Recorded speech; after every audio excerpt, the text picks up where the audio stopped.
Oke, eh waktunya tinggal 15 menit lagi nih bro. Jadi kita coba Oh, mulai nggak apa-apa. jawab-jawabin Mm-mm. pertanyaan-pertanyaan dari Cuan Troopers, boleh kali Boleh, ya? boleh, boleh. Oke, ini ada yang nanya tadi nih, kita ambil dari awal ya. Ada yang nanya, oh ini dulu deh. Em, Oke, ada yang pertanyaan nih dari Gaby Prasetyo. Dia bilang, emiten retail dan consumer good apakah mulai rebound akhir tahun dan awal tahun? Kalau untuk Maha dan RAM masuk ke FTSE kok tetap turun ya katanya. Oke, kalau jawab consumer itu seingat saya itu biasanya bergerak ketika banking itu udah mulai terkoreksi. Jadi mereka itu akan manggung ketika Maret, April sampai Mei, dan itu bertepatan biasanya sama puasa dan Lebaran. Dan itu biasanya consumer. Jadi mudah-mudahan tahun depan juga begitu ya. Tahun ini kalau nggak salah kan juga begitu pembagian dividen banking udah beres, biasa kan udah mulai turun. Nah, yang manggung itu biasa consumer. Jadi itu teman-teman boleh perhatiin mungkin dari Februari, Maret, April itu biasanya jawal-jawalnya consumer manggung.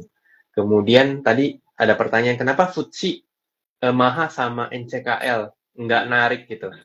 Yang pertama eh, kita tahu FTSE itu nggak segede, walaupun termasuk gede, tapi nggak segede MSCI. Kemudian seingat saya ya, ini disclaimer on, tapi sepengetahuan saya ketika di hari itu, di hari efektif, berarti Jumat kemarin ya, Jumat kemarin kalau nggak salah. Nah itu tuh gue ngelihatnya adanya kontraflow, dalam Hmm. artian yang jualnya lebih gede ketimbang barang yang masuk. Nah, Fund indeks apa ya, indeks FTSE yang masuk duitnya. Jadi itu yang akhirnya membuat NCKL-nya nggak naik, mahalnya malah dibanting ya. Kalau nggak salah balik lagi ke level 200. Karena gue beli di saat itu. Gue juga berspekulasi di kemarin. hmm. Jadi tapi kan nggak naik, ya udah jadi gue buang. Jadi itu biasanya kalau indeks rebalancing-nya nggak terlalu gede, itu biasanya rawan akan ada kontraflow. Hmm.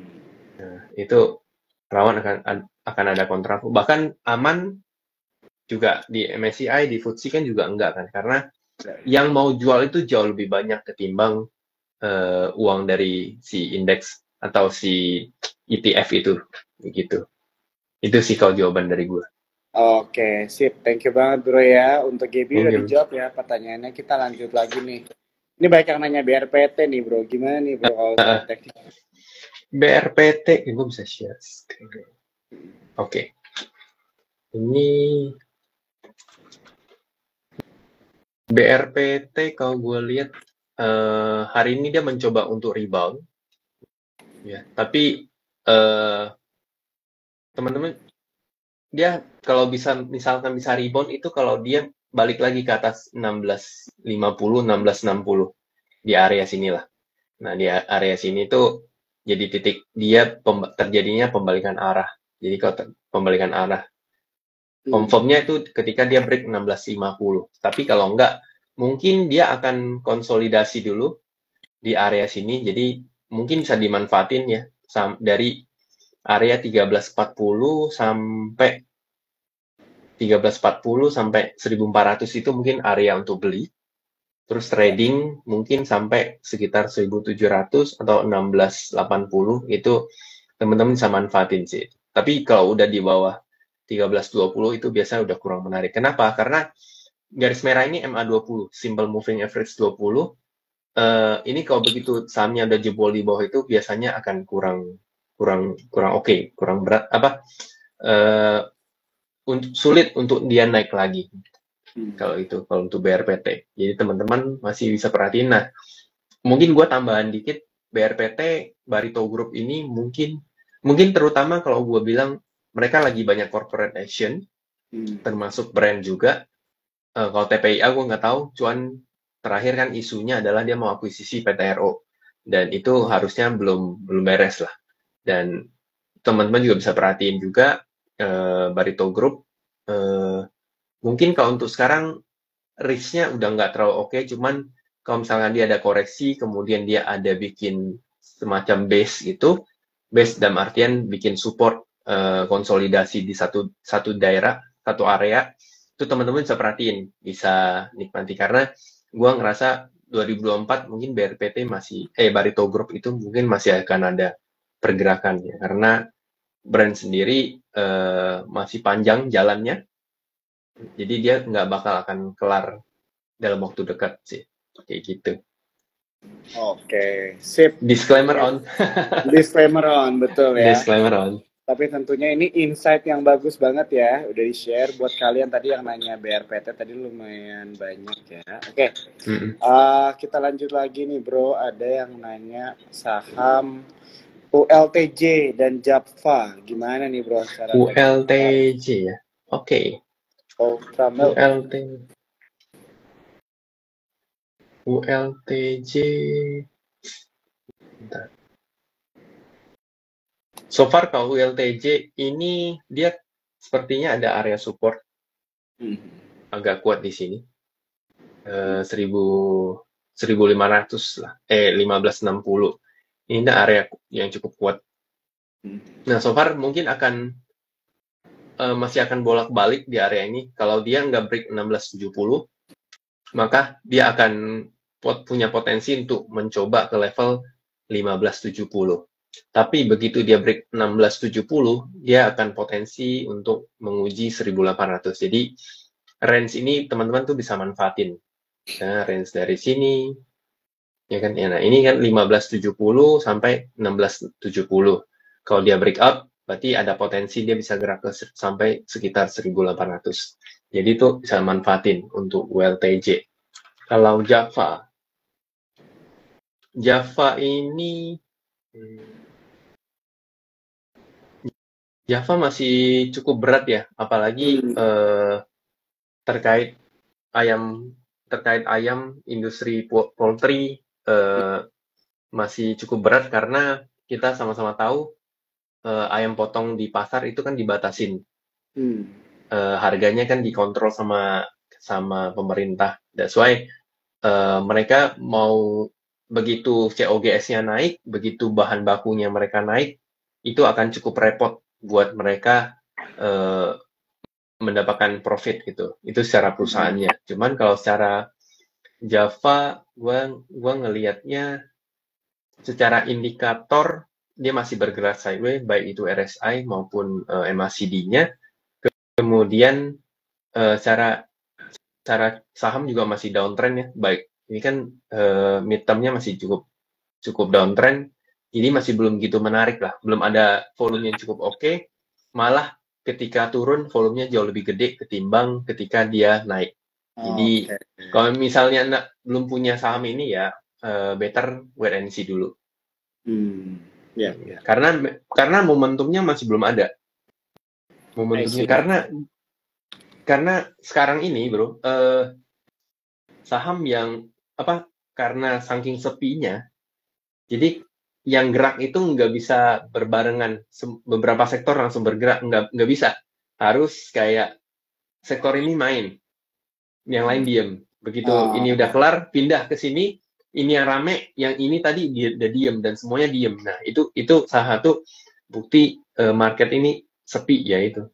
Jadi kita harus jeli sih sebenarnya, harus jeli dalam memilih sektor-sektor mana yang menarik, yang ada volatilitasnya. Kalau enggak, ya terpaksa antara kita bersabar atau enggak ambil posisi. I see. Gitu. Oke, thank you bro untuk jawabannya. Gue setuju banget yang Java emang tadi kalau lihat secara teknikal cukup berat ya bro ya. Dan tentunya teman-teman bisa memposisikan atau mungkin lihat saham-saham lain ya yang mungkin bisa memiliki opportunity lebih baik ya untuk mendapat cuan. Oke, ini ada pertanyaan lagi bro. SMSM sama Pani nih. SMSM.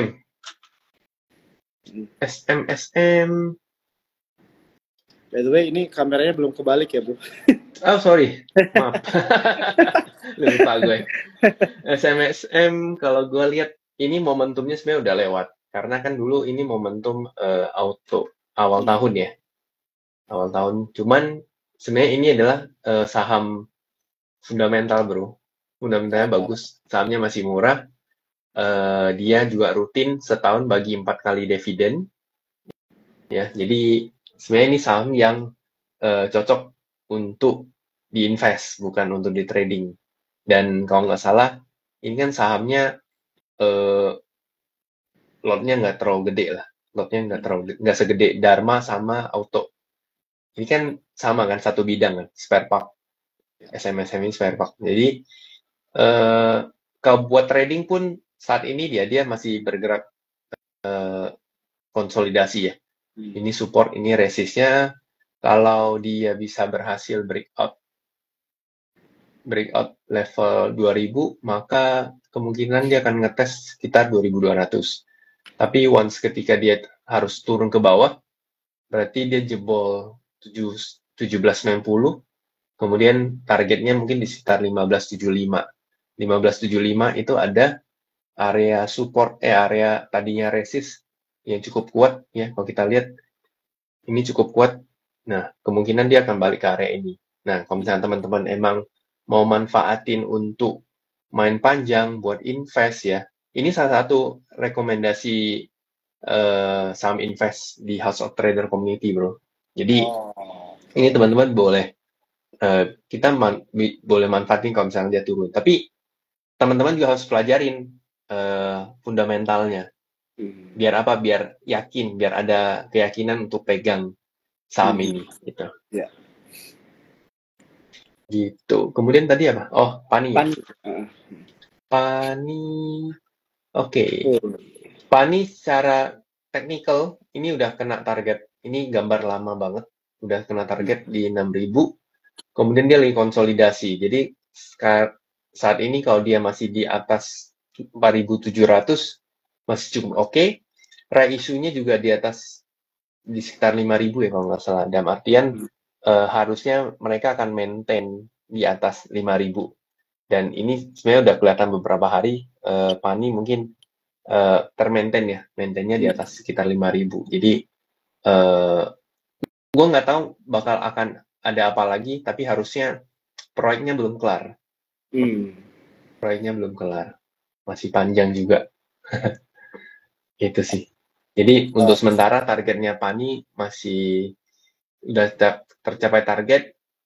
Jadi saat ini mungkin dia akan konsolidasi dulu di area 4.700 sampai 5.500. Jadi kalau teman-teman yang bisa manfaatin range pergerakannya Pani, nah itu bisa jadi duit.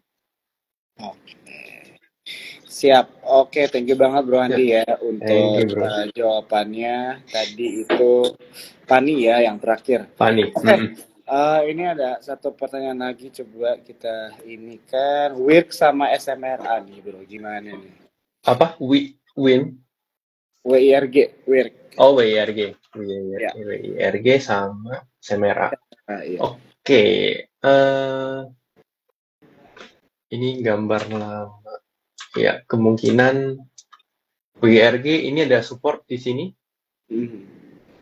Nah, ini kalau misalkan hari ini dia udah nggak bikin new low, jadi harusnya mungkin dalam jangka pendek bisa manfaatin sampai sekitar 120, 125. Coba gue lihat ininya ya. Momentumnya mulai ada sedikit momentum pembelokan arah. Gue lihat Roxamnya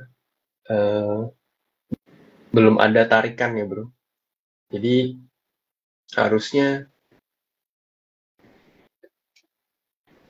mungkin akan konsolidasi di area ini. Kalau teman-teman mau manfaatin ya, kalau bisa dapat buy on weakness lumayan 104, 105 gitu.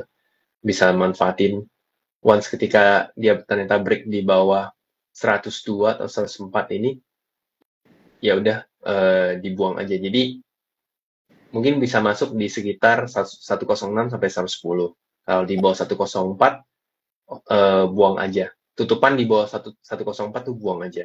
Karena dia bikin new low lagi. Kalau dia bisa bertahan di atas 106, maka ada potensi dia balik arah at least ke 124. Itu Itu berapa persen bisa tuh bro ya manfaat. dari harga sekarang ya?